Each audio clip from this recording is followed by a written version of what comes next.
Welcome back. The Louie Bluie Music and Arts Festival takes place every year in Caryville, and it's all centered around one man. His name is Howard Armstrong, also known as Louie Bluie. As a very successful musician who faced many trials and tribulations, the Campbell Culture Coalition shares that his story is one of determination and perseverance.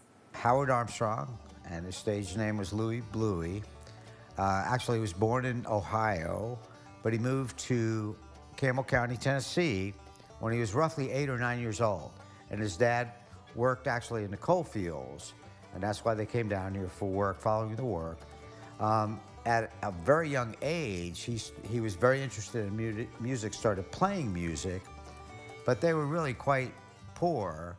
So he found a way, and his dad helped him to make instruments just out of things that they had. And then when he was roughly about the age of 12 or 13, he left school because he had such a musical interest.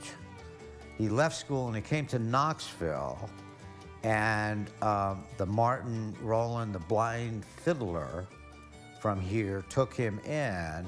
Howard's first recording was at the St. James Hotel on Gay Street, right here in Knoxville. Now, Howard was a very smart man. Not only was he talented, he was very smart, and he understood and he realized that to appeal to a broader audience, he had to diversify his music, and that's exactly what he did. He played gospel, country, blues, bluegrass, and he really relied heavily on European folk music. By the time he was a grown man, he actually mastered 7 languages.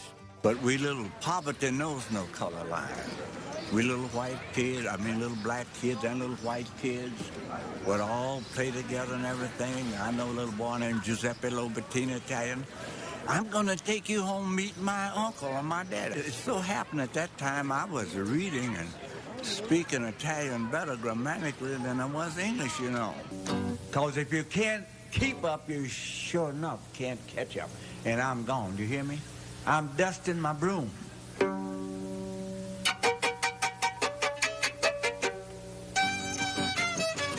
Yeah. He played 22 instruments, and he wasn't always a musician. He was a painter. He had beautiful artwork. He created beautiful artwork.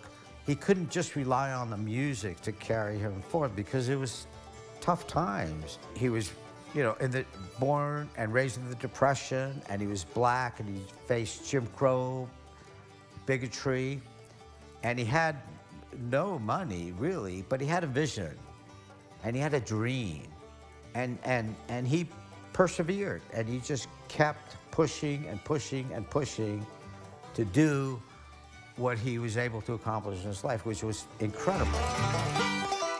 The Campbell Culture Coalition puts on the festival the last Saturday of September, but they hold different programs throughout the year, especially within schools, to continue sharing Louie Bluie's story.